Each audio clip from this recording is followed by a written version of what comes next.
Добрий день, чистовані русини! Починаємо передачу «Живий русинський язик». З вами я, Олена Копенець-Барта і отець Дмитрій. Добрий день!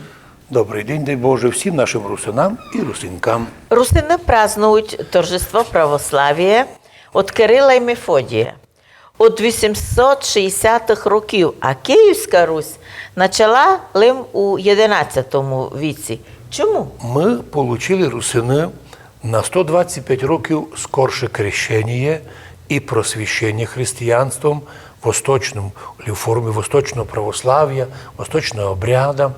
І уєдно з Кирилом Мефодієм вже й прийшли усі восточні праздники, в тому числі і торжество святого православ'я, бо коли вони переводили богослужебні книжки, то перша неділя поста наповнена піснями про торжество православ'я.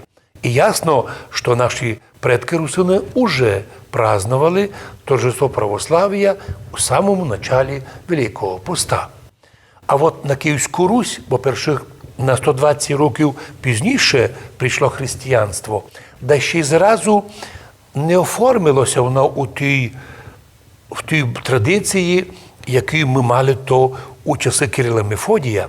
І лем трудами Феодосія був установлений цей праздник і для Київської Русі.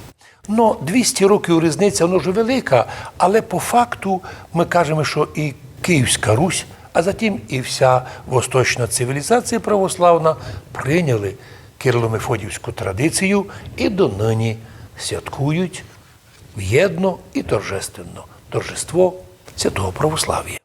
На цьому завершуємо передачу «Живий русинський язик». З вами була я, Олена Копенець-Барта і отець Дмитрій. Будьте здорові! З Богом святим!